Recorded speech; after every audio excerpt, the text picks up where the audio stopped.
والصلاة والسلام علیک یا شفیع المسلمین وعلی آلک و اصحابک یا رحمۃ للعالمین۔ دوستان من، یاران طریقت، اہلیان محبت،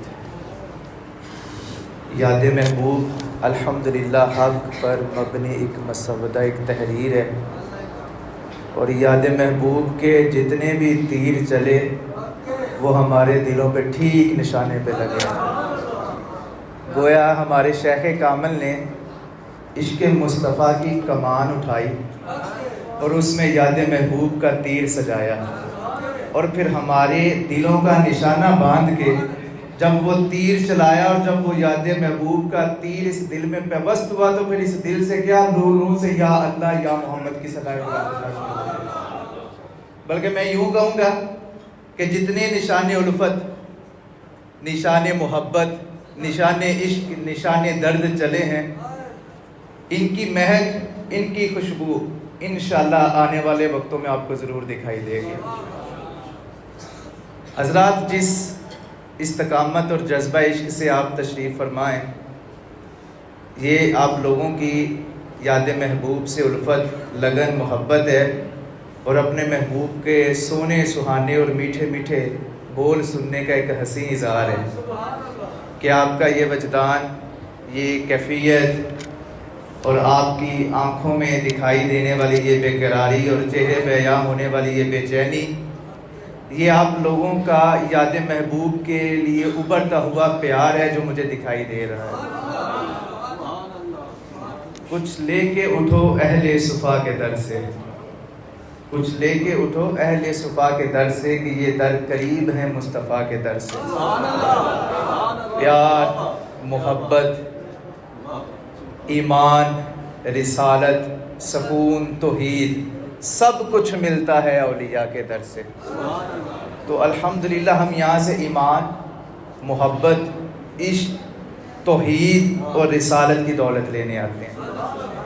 دوستان من، ہمارا یاد محبوب سے ایک روحانی رشتہ ہے، اور ہر جمعہ کو ہم اپنے یار کے در پہ یاد محبوب کے جام پی کے اس رشتے کو مضبوط سے مضبوط تر کرنے کی کوشش کرتے ہیں، اور ہماری یہی کوشش ہے کہ اس یاد محبوب سے ہمارا رشتہ مضبوط ہو جائے، تاکہ یہ یاد محبوب ہمارا ہاتھ تھام کے تو ہمیں سوئے رب العالمین لے چلے، اور پھر وہاں جا کے ہم اپنی اس جبین کو جھکا کے آنکھوں سے آنسو بہا کے تو مصطفیٰ کے عشق کی بھیک مانگے اور معاشر میں ان کا ساتھ مانگتے پھریں۔ تو الحمدللہ یہ یاد محبوب ہمارے روحانی غذا کا اہتمام کرتی ہے۔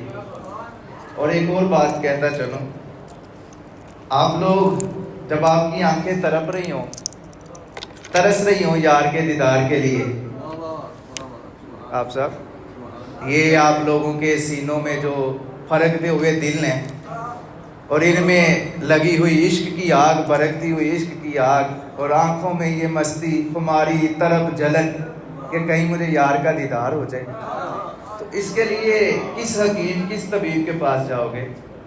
یا اس کی ٹکور کیسے، کوئی برف لو گے کہ آنکھوں میں رکھ کے ٹکور کی تو ٹھنڈ مل گئی؟ کسی حکیم کے پاس جاؤ کہ جناب مجھے کوئی دوا، کوئی مرہم دے، میری آنکھیں جل رہی ہیں، پوچھے گا کیوں جل رہی ہیں بھائی؟ بس یار کا دیدار کرنا چاہتی ہیں، تو وہ کہے گا اس کی شفا تجھے اس در پہ ہی ملے گی۔ تو گویا آپ بھی خوش نصیب ہیں اور ہم بھی خوش نصیب ہیں۔ آپ لوگ اپنے یار کا دیدار کر کے اپنی آنکھوں کو ٹھنڈ پہنچا رہے ہیں، ہم اپنے یاروں کا دیدار کر کے اپنی آنکھوں کو ٹھنڈ پہنچا رہے ہیں۔ تو یہ رشتہ، یہ وابستگی، یہ تعلق ہمارا کس نے قائم کیا ہے؟ ہمارے شیخ کامل اور یاد محبوب، اور ہم یہاں اپنی آنکھوں کی پیاس بجھانے آتے ہیں۔ اور ایک بات اور میں آپ کو بتلاتا چلو، آپ لوگوں نے کسی مقام پہ پہنچنا ہو، ایک شخص نے عالم بننا ہے، کیا خیال ہے صبح رات کو سوئے صبح اٹھے عالم بن جائے گا؟ یا کسی استاد کے پاس جائے گا، کوئی مسودہ پڑھے گا؟ وہ کہتے ہیں نا، خود سے چل کر نہیں یہ طرز سخن آیا ہے، پیر استادوں کے دابے ہیں تو فن آیا ہے۔ ایسے تو فن نہیں آتا، کسی استاد کی شاگردی اختیار کرنی پڑتی ہے۔ آپ نے ڈاکٹر بننا ہو، کیا خیال ہے آپ کو یونیورسٹی جانے کی ضرورت نہیں، بس بستر سے اٹھے، سو گئے، اٹھے تو جناب ڈاکٹر بن گئے؟ یا کہیں کسی یونیورسٹی میں جاؤ گے, کوئی تعلیم کرو گے, کوئی مسودہ سے کچھ پڑھو گے تو پھر یہ نا کوئی سائنٹسٹ بننا ہے, آپ نے ڈاکٹر بننا ہے, سائنٹسٹ بننا ہے, عالم بننا ہے, تو کسی نہ کسی رہبر کی ضرورت ہے آپ کو.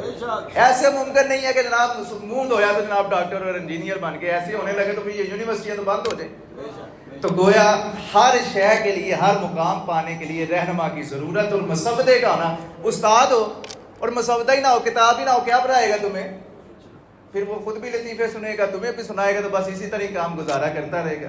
تو بھائی جب مسودے کا ہونا بھی بڑا ضروری ہے اور استاد کا, تو جو ہمارے قبلہ عالم ہے, ہمارے شیخ ہیں, وہ ہمارے گرینڈ اسپرچول لیڈر ہیں, وہ ہمارے روحانی استاد ہیں, اور یاد محبوب وہ مسودہ ہے کہ جو ہمیں وہ روحانی استاد پڑھا کے تو ہمیں قرب کی منازل کی طرف لیتے جا رہے ہیں. تو ہم نے اگر ڈگری لینی ہے نا کہ ہم کاملین کی ڈگری لیں, نیک ہو جائیں, پرہیزگار ہو جائیں, تو پھر ہمیں یاد محبوب پڑھنا پڑے گی اور حضرت صاحب کی سنگت میں بیٹھنا پڑے گا.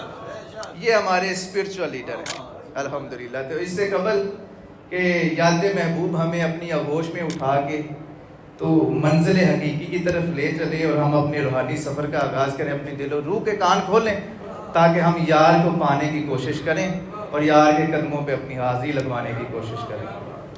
حضرات محترم, میرا آج میں بیٹھے سوچ رہا تھا کہ میں بیان کیا کروں. میں نے بڑا سوچا, کل میں نے جب کھولی مثنوی شریف اور یاد محبوب تو مجھے نا ایک شعر میرے نظر پہ آ گیا. اب اس شعر میں وسیلہ بھی تھا اور نسبت بھی, دونوں کا تذکرہ تھا. وہ پہلے میں نے مثنوی سے پڑھا, وہ مثنوی سے پڑھا تو میرے دل پہ پھر حضرت صاحب کے شعر نے بھی دستک دے دی, اور حضرت صاحب کا شعر بھی مجھے یاد آ گیا. تو میں یہ وسیلے اور نسبت کو ہی آپ کو سمجھانے کی کوشش کروں گا, اور اس کے لیے یقیناً ہمیں مولانا روم اور خواجہ محمد یعقوب کے سہارے کی ضرورت ہوگی. ان کی یاد محبوب اس مسودے سے اور مثنوی کے مسودے سے اس بات کو سمجھنے کی کوشش کرتے ہیں کہ وسیلہ کیوں ضروری ہے اور نسبت کیوں ضروری ہے. اب ایک ہی شعر میں دونوں چیزوں کا انہوں نے, ایک وہ کہتے ہیں نا کہ کوزے میں, وہ ایک کولے میں انہوں نے نا بول میں پورے کا پورا دریا سمندر قید کر دیا. آپ سے ایک سوال کرتا ہوں, آپ لوگ ہیں, لاہور جانا ہو, یہاں سے چھلانگ لگا کے پہنچو گے؟ ہاں, باہر نکلو گے, کوئی سواری کا بندوبست کرو گے نا بھائی. تو بڑا سمپل سا ہے کہ اگر یہاں سے تم نے لاہور جانا ہے تو یہاں سے لاہور تک سواری تمہارا کیا بنی؟ وسیلہ بنی. وسیلہ برا, آپ نے کوئی بھی کام کرنا ہے, کوئی بھی عمل کر, کسی سے بات کرنی ہے, یہ موبائل ہمارا کیا بنا؟ اب دیکھیں 1 لاکھ اور کم و بیش 24,000 پیغمبر تشریف لائے, میسنجرز, اللہ کا پیغام لے کے. کیونکہ ہم جو مخلوق تھی گناہگار بدکار تھے, بھٹکتے تھے, راہ راست پہ نہیں تھے, تو انہیں پیغام دینے کے لیے اور اللہ کے سے ملانے کے لیے تمام یہ 1 لاکھ کم و بیش 24,000 جو پیغمبر تھے, یہ مخلوق کو رب سے ملانے کا کیا بنے؟ وسیلہ بنے. نبی پاک صلی اللہ تعالی علیہ وسلم بندوں کو خالق سے ملاتے جا رہے ہیں, تو سرکار کیا ہوئے؟ وسیلہ ہوئے. پھر سرکار نے فرمایا نا خاتم النبیین لا نبی بعدی, کہ میرے بعد کوئی نبی نہیں آئے گا. تو کیا خیال ہے, آپ لوگوں نے گناہ کرنا چھوڑ دیا, آپ لوگوں نے بدکاریاں کرنا چھوڑ دی, چغلی کرنا چھوڑ دی, جھوٹ بولنا چھوڑ دیا؟ عمل تو ابھی بھی وہی ہیں, ہم راہ راست پہ ابھی تک نہیں نہ آئے. تو گویا معلوم ہوا کہ یہ قیامت تک سلسلہ چلتے رہنے ہیں. اللہ کی ذات نے کوئی نہ کوئی وسیلہ بناتا رہنا ہے, کہ چونکہ اب نبوت کا دروازہ بند ہوا تو پھر کیا ہوا, پھر اولیاء کا دروازہ کھولا گیا. پھر آقا کریم صلی اللہ تعالیٰ علیہ وسلم کی قدمین شریفین سے خیرات لی, بھیک لی, اور قرآن اور حدیث کا سہارا لے کے پھر یہ اولیاء کی ڈیوٹی لگی کہ انہوں نے مخلوق اور بندے کو آپس میں جوڑنا ہے. تو اللہ کے ولی کیا ہوئے بھائی؟ وسیلہ. اب میری بات سمجھ آئی آپ کو کہ وسیلہ کیوں ضروری ہے؟ بغیر وسیلے کے آپ اپنی منزل پہ پہنچ نہیں سکتے. وہ کہتے ہیں نا کہ اللہ اللہ کرنے سے اللہ نہ ملے, اللہ والے ہیں جو اللہ سے ملا دیتے. اب اس وسیلے کو سمجھانے کے لیے میں مولانا روم کی آپ کو ایک بات سناتا ہوں. مولانا روم فرماتے ہیں, ایک میاں بیوی کا مکالمہ وہ اپنے انداز میں بیان فرماتے ہیں. شخص بڑا, وہ میاں بڑا غریب تھا جی, غربت نے پنجے گاڑے ہوئے, بھوک ناچ رہی تھی, گھر کی حالت ایسی کہ کھڑکیاں ٹوٹی, دروازے ٹوٹے, بستر بکھرا پڑا ہے. تو وہ بیگم اسے ایک دن کہتی ہے کہ تو ایسا کر, وقت کا بادشاہ حاکم ہے, اس کے پاس چلا جائے, تو اس سے جا کے تو مل, اسے جا کے ملے گا تو اس کے ساتھ جب تمہاری سنگت ہو جائے گی تو تو بھی وہ تجھے کوئی مال و اسباب دے گا, تو ہمارے بھی حالات بدل جائیں گے. اب وہ شخص کیسے کہتا ہے کہ ایسے کیسے ممکن ہے بھائی، وہ وقت کا بادشاہ ہے، میں کیسے اس کے در پہ جا سکتا ہوں؟ میرا اور اس کا رابطہ ہی نہیں، وہ مجھے جانتے ہی نہیں، میں کیسے جا کے اس کے پاس کھڑا ہو جاؤں، کیسے جا کے اسے ملوں، ملاقات کیا کہوں گا، میں کون ہوں؟ اب یہاں پہ دیکھیں آپ کو، میں آپ کو یہاں پہ آپ کے انداز میں سمجھاتا ہوں۔ آپ لوگوں نے وزیر اعظم پرائم منسٹر سے ملنا ہو، کیا خیال ہے ایسے بس ویسٹ کوٹ پہنی جتنا مرضی بھی تیار ہو لو، اچھی سے اچھی پرفیوم لگا کے پرائم منسٹر ہاؤس کے باہر جا کے کھڑے ہو جاؤ تو ملاقات ہو جائے گی تمہاری؟ میں نے بڑے اچھے کپڑے پہنے ہیں جناب، میں نے پرفیوم اچھا لگایا ہے، میں نے جوتا اچھا پہنا ہے، ملنے دے پرائم منسٹر سے۔ وہ پہلے ہی سائل روک لے گا، وہ کہے گا کہ بھائی بتاؤ کس سے ملنا ہے، پرائم منسٹر سے کیوں ملنا ہے، کون ہے تم، کس نے بھیجا ہے، کون ہے وسیلہ تمہارا، کوئی اپوائنٹمنٹ لیٹر؟ تو گویا آپ کو اگر دنیا دار سے ملنا ہے، دنیا دار بادشاہ سے مل رہے ہیں، تو پھر آپ کو وسیلہ درکار ہے۔ تو وہ کہنے لگا میرا تو وسیلہ ہی کوئی نہیں، میں جانتا نہیں بادشاہ کو، تو کیسے ملوں گا؟ تو مولانا روم یہاں کیا بیان فرماتے ہیں کہ اگر دنیا دار بادشاہ کو ملنا ہو تو تجھے وسیلہ درکار ہے، اور وہ وسیلہ اس کا کوئی وزیر کوئی مشیر ہوگا، اور اگر تُو نے اللہ سے ملنا ہے جو کائنات کا بادشاہ ہے تو اس کے لیے بھی تجھے وسیلہ درکار ہے، اور وہ وسیلہ اللہ کے ولی ہوں گے۔ یہ وہ وسیلہ ہے جو تجھے یہاں سے اٹھا کے تو رب العالمین کے ساتھ جوڑیں گے، تمہارا رابطہ جوڑیں گے، تمہارا تعلق، تمہاری نسبت۔ کہنے لگا کہ ایسے ممکن نہیں ہے۔ پھر یہاں پہ وہ نا لیلا مجنوں کا بھی ایک بیان کرتے ہیں وسیلے کے۔ لیلا مجنوں کا میں نے نام لیا تو سب کے کان کھڑے ہو گئے، یہ نوجوان بھی یہاں پہ بیٹھے ہیں۔ میں جس لیلا مجنوں کی بات کر رہا ہوں نا وہ بڑے با حیا اور نگاہوں میں حیا اور سوچوں میں پاکیزگی رکھنے والے۔ آج کل کے لیلا مجنوں نہیں تھے جو گلی بازاروں میں آپ کو ہر گلی بازار میں مل جاتے ہیں۔ آج کل کا تو یہ بھی ایک سوشل میسیج ہے، اسے بھی اپنے ساتھ لے کے جائیں، کیونکہ نوجوان میرے پاس بیٹھے ہیں، انہیں بھی میں نے پیغام دینا ہے کہ آپ دیکھیں نا، اب لیلا مجنوں، اب ایک مجنوں ہے اس نے 6 لیلا رکھی ہوئی اور عاشق ہونے کا دعویٰ کر رہا ہے، اور جو لیلا ہے اس نے 7 8 مجنوں رکھے ہوئے ہیں۔ تو پہلے اپنی نگاہ میں حیا پیدا کرو اور اپنی سوچوں میں پاکیزگی پیدا کرو کہ یہ غیرت مند ہونے کا یہ دلیل ہے، غیرت مند ہونے کی علامت ہے، اور جس کی نگاہ میں حیا نہیں اس سے بڑا بغیرت انسان کوئی نہیں۔ یہ بات اپنے ذہن میں رکھنا، ہمیں الحمدللہ غیرت مند ہونے کا درس، مسلمان ہے ہی غیرت مند ہے، تو اسی لیے اپنی نگاہوں میں حیا پیدا کرو، سب سے پہلے سوچوں میں پاکیزگی پیدا کرو، اور اپنے جو والدین ہیں، اپنے جو عزیز و اقارب، ان کی عزت کا، ان کے احترام کا خیال رکھو۔ تو میں بات کر رہا ہوں جن لیلا مجنوں کی، وہ با حیا لوگ تھے۔ تو وہ مجنوں کو خبر ہوئی تھی، مجنوں کو خبر یہ ہوئی تھی لیلا بیمار ہو گئی۔ تو وہ مجنوں، اب وہ ساڈے عاشق تھا، اس کو دل میں ہلچل ہو گئی، آگ تے عشق اکو برابر پر عشق دا تاب دیرا، آگ سارے ککھ تے کانے عشق سارے تن میرا، آگ دا دارو پانی ہے جے عشق دا دارو گیرا، بلے شاہ تے کچھ نہیں سوچتا جتھے عشق نے لایا ڈیرا۔ تو وہ اب اسے کچھ اور سوچے ہی نہ، جب اسے لیلا کی بیماری کا پتہ چلے تو وہ اب دیکھیں، ہماری محبت تو حضرت صاحب سے وابستہ ہے، آپ لوگوں کی محبت ہمارے سے وابستہ ہے، ہماری آپ سے وابستہ ہے۔ اب آپ کی تو بات نہیں میں کرتا کہ آپ لوگوں کی کیا کیفیت ہوگی، ہمیں پتہ چلے کہ ہمارا کوئی مریض بیمار ہے یا ہمارا کوئی مریض جو ہے وہ اس وقت ہاسپٹل میں ہے، تو حضرت صاحب ساری رات اس کے لیے دعا کرتے رہتے ہیں، جہاں بھی جائیں، جس محفل میں جائیں، گاڑی میں بیٹھے ہوں پھر بھی اس کے لیے دعا کر رہے ہوتے ہیں۔ تو یہ محبت کا تقاضا ہے۔ تو وہ بھی بڑا بے چین ہوا، بڑا اس کے دل میں ہلچل ہوئی، وہ دل میں دستک ہوئی، اس کی یادیں کبھی یہاں سے وہ روکے کہ بھائی صبر کرو، اگر میں کوئی وسیلہ نہ ہوگا ایسے جاؤں گا تو مجھے تو وہ مارے کے برا۔ مجنوں تھا، پر مجنوں کو بھی تو مار پڑتی ہے نا بھائی، مجنوں کو ہی تو اصل مار پڑتی، کوئی وسیلہ ہی نہ ہوگا، ایسے اس کی گلی میں چلے جائے گا تو وہ تو پھر اسے جو حال اس کا کریں گے زمانہ دیکھے گا۔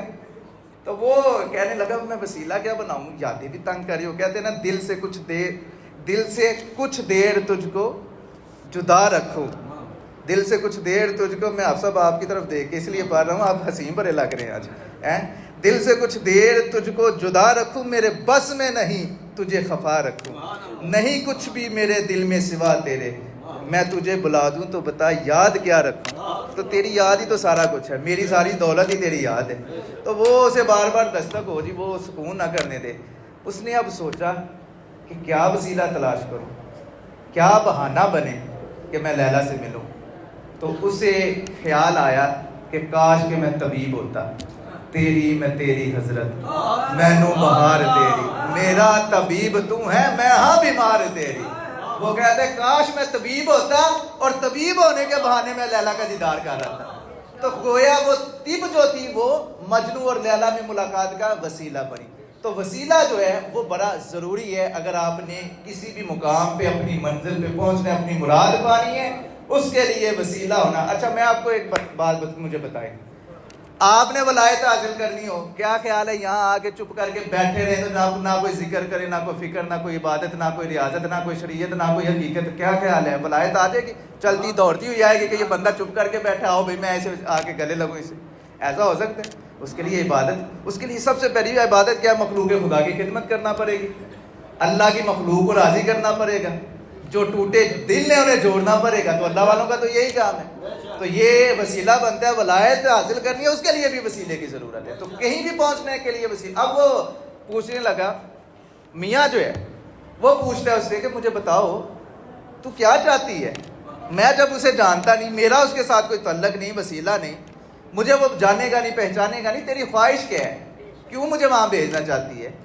تو وہ کہنے لگی کہ اصل میں یہ چاہتی ہوں کہ تو اس کے ساتھ اس کے پاس جائے گا، اسے ملے گا تو وہ بادشاہ ہے، تو وہ بادشاہ ہے تو وہ تجھے بھی کچھ دولت دے گا، کوئی مال اسباب دے گا، تو بھی امیر ہو جائے گا، ہمارے بھی دن سہانے آ جائیں گے، حالات بدل جائیں گے۔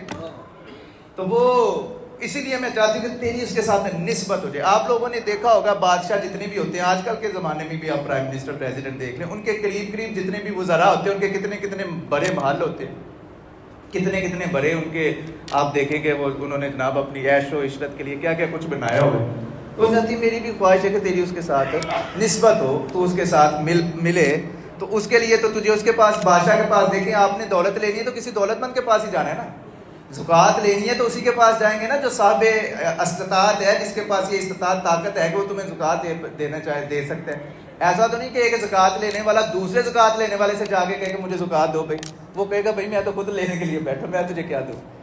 تو جو چیز آپ کو چاہیے وہ اسی مرکز سے ملے گی جس پہ جہاں پہ وہ سودا موجود ہے۔ آپ نے علم حاصل کرنا ہے، جاہل کے پاس جاؤ گے، عالم کے پاس جاؤ گے نا۔ تو گویا ہر شے کے لیے ایک ادارہ منتخب کیا۔ اس نے کہا اگر تو نے جانا ہے، تو امیر ہونا چاہتے بادشاہ کے پاس جا، میں چاہتی ہوں اس کے ساتھ تیری پیوند کاری ہو جائے، نسبت ہو جائے، پیوستگی ہو جائے، تاکہ اگر اس کے ساتھ تیری نسبت ہو جائے گی تو میں اس کے وزیروں کو دیکھتی ہوں وہ بڑے امیر ہیں تو تم ہی ان کے وزیروں جیسا ہو جائے گا۔ تو یہاں پہ آپ دیکھیں، میں آپ کو ایک مثال دیتا ہوں نسبت کیوں ضروری ہے۔ اب وہ بادشاہ سے نسبت کرتا، اسے نسبت اختیار ہوتی تو وہ بھی امیر ہو جاتا، وہ بھی پیسہ دولت ہر شے مل جاتی۔ اگر کسی غریب سے کرتا نسبت وہ بھی غریب ہوتا۔ یہاں پہ یہ دیکھیں میرے دونوں ہاتھوں کی طرف، یہ ایک ہاتھ میں لسی ہے۔ اب ایک اور بات آپ کو بتاؤں، یہ بلکہ اسے سمجھا کے، کیونکہ آپ کو سمجھ نہیں آئے گی ایسے، یہ ایک ہاتھ میں میرے یہ دیکھیں یہاں پہ دودھ کا ایک پتیلا ہے اور یہاں پہ ایک لسی ہے۔ اب یہ میں نے لسی لی، اتنے بڑے دیچکے میں آدھا کپ میں نے لسی ملائی، کچھ گھنٹوں بعد دیکھوں گا تو کیا ہوگا، وہ دہی بن جائے گا۔ ایک بندہ بولتا ہے آپ لوگوں نے کبھی دہی نہیں دیکھا؟ اچھا مجھے اب ایک اور بات بتائیں کہ کیا دہی کی وہی قیمت رہے گی جو دودھ کی قیمت ہے، کہ قیمت تبدیل ہو جائے گی؟ قیمت بڑھ گئی نا۔ تو وہ جو لسی ہوئی وہ کیا تھی؟ وہ کیمیا۔ کیمیا کسے کہتے ہیں؟ کیمیا کہتے ہیں کہ جو آپ کی حالت کو بدل دے، جو آپ کی اصل حالت کو تبدیل کر دے، اسے کیمیا کہتے ہیں۔ اور جو حالت بدلنے والا ہو اسے کیمیا دان کہتے ہیں، یعنی کہ انگلش میں آپ کہہ لیں کیمسٹ، اور کیمسٹ کہتے ہیں جو کیمیا دان ہے، اور کیمسٹری کہتے ہیں جو کیمیائی، یعنی کیمیائی چیز جو ہے وہ آپ کی حالت کو تبدیل۔ وہ لسی کیا بنی؟ وہ کیمیا بنی۔ اس نے چونکہ آپ کی حالت تبدیل کر دی، وہ آپ کی قیمت تبدیل کر دی، آپ کی حیت تبدیل کر دی، لیکن آپ کی شکل وہی رہی۔ دہی کی شکل ہمیشہ وہی رہے گی جو دودھ کی تھی۔ کبھی ایسا نہیں ہوا کہ آپ نیکوکار ہو کے آئے ہیں تو جناب والا آپ آ کے تو یہاں پہ کالے بیٹھے ہوئے تو آپ سفید ہو گئے۔ ہاں وہ سرکار کے عشق کے نور کی چمک وہ ایک الگ بات ہے، وہ ویسے آپ کا رنگ سیاہ ہو سفید ہو جیسا بھی ہو، وہ چمک آپ کے رخساروں سے نظر آتی رہتی ہے۔ تو میں آپ کو بتا رہا تھا کہ جو لسی ہے یہ اس نے کیا کام کیا؟ کیمیا کا کام کیا۔ اب یہاں مولانا روم کیا ہمیں بیان فرماتے ہیں؟ آپ فرماتے ہیں کہ جو اللہ کے ولی ہوتے ہیں نا وہ بھی اسی طرح ہوتے ہیں کہ انسان جب اپنا وجود لے کے آتے ہیں تو جب وہ نگاہ سے نگاہ ملاتے ہیں، آنکھ سے آنکھ ملا کے میرا ایمان لیا تو وہی شخص ہے میں نے پہچان لیا۔ تو جب اللہ کا ولی جو ہے وہ دل پہ نگاہ کرتا ہے اور جب وہ نگاہ دل پہ پڑتی ہے تو پورے کے پورے وجود کی حالت تبدیل ہو جاتی ہے، دل کی حالت تبدیل ہو جاتی ہے، اور اگر وہ گناہ گار آیا تھا تو پھر وہ نیکوکار بن کے جاتا ہے۔ تو یہ جو اللہ کے ولی ہیں یہ اصل میں کیمیا دان ہوتے ہیں، اور ان کی جو نگاہ ہے وہ کیمیا کا کام کرتی ہے۔ یہ اس لیے ہماری نسبت اور وسیلہ بڑا ضروری ہے۔ اب یہاں پہ مولانا روم اس انداز کو، اپنے انداز میں اس بات کو سمجھانے کی کوشش کرتے ہیں، اور میں آپ کو وہ بیان کر کے اور پھر دیکھیں ہمارے حضرت صاحب نے اپنے انداز میں کیا خوب سمجھایا ہے۔ اب مولانا روم فرماتے ہیں ہم نشینی مقبلا چون کیمیاست، چون نظر شاہ کیمیائے خود کجاست۔ جو اہل نظر ہوتے ہیں ان کی نظر، ان کی نسبت جو ہوتی ہے وہ کیمیا ہوتی ہے، اور ان کی نگاہ جو ہوتی ہے وہ کیمیا کا کام کرتی ہے، وہ آپ کی حالت۔ اور میرے قبلہ عالم یہاں کیا فرماتے ہیں؟ آپ فرماتے ہیں سواد صحبت مردان دی بہت چنگی، مرد برے نو نیک بنام دینے، مرد ہون جو رب دے ولی اللہ، نکلے تیر نو واپس لے آم دینے، تے نظر کیمیا جنہ نو رب بخشی، او دے موئے نو زندہ کر دکھام دینے، تے قدم چوم یعقوب اللہ والے آدے، ہر چور نو قطب بنام دینے۔ تو یہ جو اللہ والوں کی نسبت ہے، اللہ والوں کی سنگت ہے، اور یہ جو وسیلہ ہے، اسی نے ہمارا یہاں بھی بیڑا پار کرنا ہے اور آگے بھی بیڑا پار کرنا ہے۔ تو ایک چیز ہمیشہ ذہن میں رکھیں، نسبت اور وسیلے کا ہونا بہت ضروری ہے۔ بغیر وسیلے آپ کبھی بھی کہیں نہیں پہنچ پائیں گے اپنی منزل تک، اور اسی طرح نسبت کا ہونا بھی ضروری ہے کہ کوئی اہل نظر شیخ کامل آپ کے پیچھے ہو، اس کی نگاہ ہو، تاکہ وہ آپ کو آپ کی منزل تک پہنچائے۔ اللہ میری آپ کی حاضری قبول فرمائے۔ چند لمحات کے لیے کلمہ طیبہ کا ذکر کریں، ابھی 1 یا 2 لمحے کے لیے، اس کے بعد پھر انشاءاللہ لا الہ الا اللہ، لا الہ الا اللہ، لا الہ الا اللہ، لا الہ الا اللہ، لا الہ الا اللہ، لا الہ الا اللہ، لا الہ الا اللہ، لا الہ الا اللہ، لا الہ الا اللہ، لا الہ الا اللہ، لا الہ الا اللہ محمد رسول اللہ۔ یار زندہ صحبت باقی وما علیہ